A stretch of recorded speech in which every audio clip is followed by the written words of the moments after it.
A mulher que ouviu que me não prestava, e Deus a transformou em testemunho vivo, ela acordou naquela manhã com o peso familiar da rejeição no peito, aquele aperto que já não doía mais porque havia se tornado parte dela, como a pele ou os ossos. O despertador tocou às 5:30 e Raquel abriu os olhos para o teto rachado do quarto minúsculo que dividia com a filha de 7 anos, num bairro onde os cachorros latiam a noite inteira e as sirenes eram a trilha sonora da madrugada. Ela levantou devagar, o corpo cansado de uma vida que parecia ter começado cansada, e olhou para a menina dormindo ao seu lado, os cabelos espalhados no travesseiro gasto. Era por ela que Raquel ainda respirava, ainda se arrastava para fora da cama, ainda fingia que havia algum sentido em continuar tentando. O ônibus lotado às 6 da manhã cheirava a suor e cansaço coletivo, corpos comprimidos uns contra os outros, numa intimidade forçada e desconfortável. Raquel segurava a bolsa de couro sintético já descascando, aquela que tinha comprado há 3 anos numa promoção e que agora pendia do ombro como um símbolo de tudo que ela não conseguia renovar na vida. Enquanto o ônibus chacoalhava pelas ruas esburacadas, ela fechou os olhos e lembrou das palavras que sua própria mãe havia dito na semana anterior, quando ela pediu ajuda para pagar o aluguel atrasado. Você nunca prestou mesmo, Raquel. Sempre soube que você ia dar errado na vida. Olha só onde você está agora, com uma filha para criar sozinha, sem estudo, sem marido, sem nada. Eu avisei, mas você não quis ouvir. As palavras tinham entrado como facas, não porque fossem novas, mas porque vinham da boca de quem deveria ter sido seu refúgio. No trabalho, a humilhação era diária e silenciosa. Raquel limpava os banheiros de um prédio comercial no centro da cidade, enfiando as mãos nas privadas de gente que jamais olharia para ela como ser humano. Ela esfregava o chão de joelhos, sentia o cheiro do desinfetante queimando as narinas, ouvia os saltos altos das executivas batendo no piso que ela acabara de passar pano, e não havia um obrigada, não havia um bom dia, não havia nada além da invisibilidade total. Era como se ela fosse um fantasma, uma sombra que limpava a sujeira dos outros e desaparecia sem deixar rastro. Na hora do almoço, sentada sozinha no quartinho de depósito onde comia sua marmita fria, Raquel chorava em silêncio, limpando as lágrimas com as costas da mão calejada, sentindo o gosto salgado da tristeza misturado com o arroz requentado. Mas foi numa terça-feira de agosto que tudo desabou de vez. Raquel chegou em casa e encontrou o aviso de despejo colado na porta. 3 meses de aluguel atrasado e o proprietário não tinha mais paciência. Ela arrancou o papel da porta com as mãos tremendo, entrou no apartamento vazio porque a filha ainda estava na escola e desabou no chão da sala. Não havia mais lágrimas, só um vazio tão profundo que parecia que ela estava caindo num poço sem fundo. Onde ela iria morar? Como ia proteger sua filha? Como ia olhar nos olhos daquela criança inocente e dizer que não tinha mais um teto para colocar sobre a cabeça dela? Raquel ficou ali encolhida no chão frio, abraçando os próprios joelhos, sentindo pela primeira vez na vida o que significava estar completamente derrotada. Naquela noite, depois de colocar a menina para dormir e inventar que estava tudo bem, que iam se mudar para um lugar melhor, Raquel saiu para caminhar pelas ruas desertas do bairro. O céu estava coberto de nuvens escuras e o vento frio de agosto cortava o rosto dela como uma lâmina. Ela andou sem rumo, as mãos nos bolsos do casaco surrado, os pensamentos girando numa espiral de desespero. Foi quando passou em frente a uma igrejinha pequena, tão discreta que ela nunca tinha reparado antes, apesar de passar por aquela rua todos os dias. A porta estava entreaberta e de dentro vinha uma luz amarela suave e o som abafado de vozes cantando. Raquel parou, não sabia por quê, mas seus pés se recusaram a continuar andando. Ela olhou para a porta, sentiu algo puxando ela para dentro, uma força invisível que ela não conseguia explicar nem resistir. Entrou devagar, como quem entra num lugar sagrado com medo de profanar. Havia apenas umas 15 pessoas ali, sentadas nos bancos de madeira, cantando um hino que ela não conhecia, mas que parecia atravessar seu peito e mexer com algo lá no fundo, algo que ela pensava estar morto. Uma senhora de cabelos brancos virou e sorriu para ela, um sorriso genuíno, sem julgamento, e fez um gesto para que ela sentasse. Raquel sentou no último banco, no canto, e pela primeira vez em anos, ela sentiu que podia respirar de verdade. O pastor, um homem simples de rosto bondoso, falava sobre um Deus que não abandona os quebrantados, que ouve o choro dos desesperados, que transforma o lixo da vida em testemunho de glória.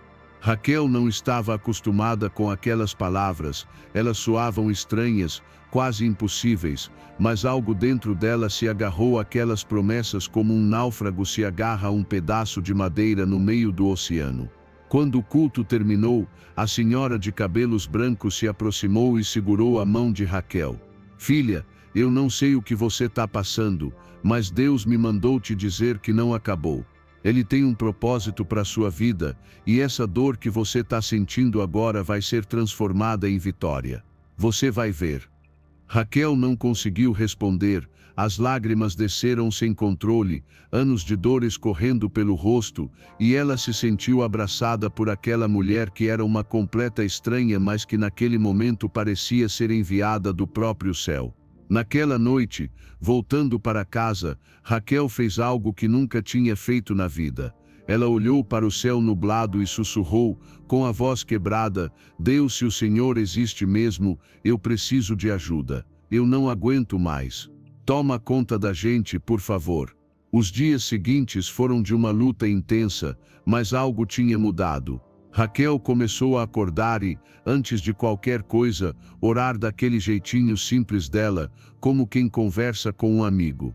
Ela voltou à igreja naquele domingo e passou a frequentar os cultos, mesmo cansada, mesmo com a vida desmoronando.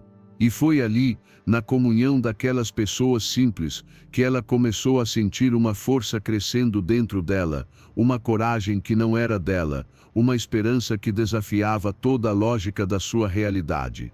Uma das irmãs da igreja ofereceu que ela e a filha ficassem na casa dela por um tempo, um quartinho nos fundos, até que Raquel se organizasse.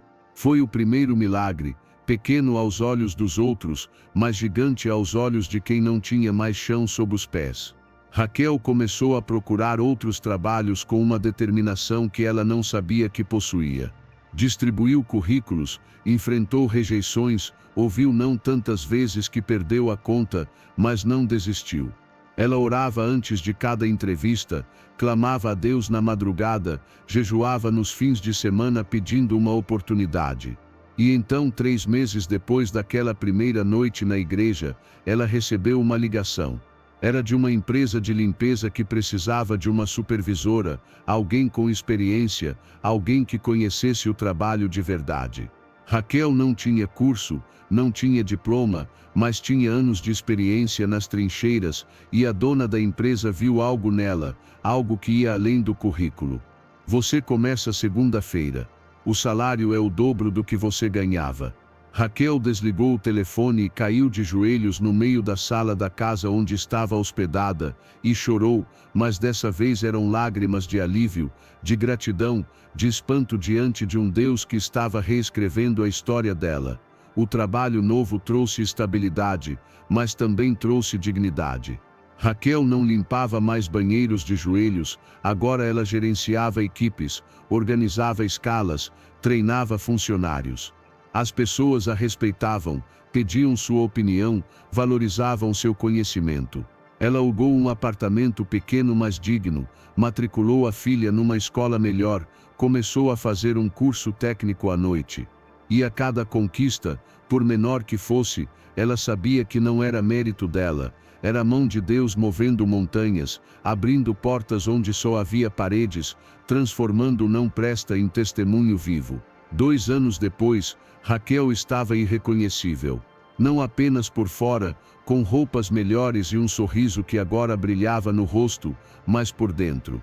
Ela tinha se tornado líder de um grupo de mulheres na igreja, compartilhava sua história com outras que estavam no fundo do poço, abraçava as desesperadas e dizia: eu sei o que você está sentindo, eu já estive aí, mas eu te prometo que Deus não esqueceu de você. Sua própria mãe, aquela que tinha dito que ela nunca prestaria, apareceu na porta da casa dela um dia, com os olhos marejados, e pediu perdão. Eu estava errada, filha. Você é uma vencedora. Deus te transformou. E Raquel abraçou a mãe, perdoou, porque ela tinha aprendido que o amor de Deus transforma não só a gente, mas também alcança os que estão ao nosso redor. Hoje, quando Raquel conta sua história, ela não esconde as cicatrizes.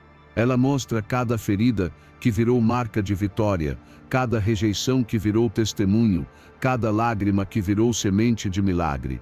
Ela diz com a voz firme: eu fui a mulher que ouviu que não prestava, que não ia dar em nada, que estava perdida. Mas Deus me pegou no fundo do poço, me limpou, me restaurou e me transformou em testemunho vivo de que Ele ainda faz milagres. Se Ele fez comigo, Ele vai fazer com você também. E quando ela termina de falar, os olhos de quem ouve estão cheios de lágrimas, porque aquela história não é só dela, é a história de todos nós que um dia fomos quebrados e achamos que não havia mais conserto possível. Quando Deus decide escrever sua história, nenhuma rejeição humana pode apagar o propósito que Ele colocou em você. Se essa história tocou seu coração, se você acredita que Deus ainda transforma vidas, deixe seu like agora e se inscreva no canal para receber mais histórias de fé e superação que vão fortalecer sua caminhada. Compartilhe com alguém que precisa ouvir que não acabou, que Deus ainda está no controle. Sua história também pode se tornar um testemunho vivo. Deus abençoe você.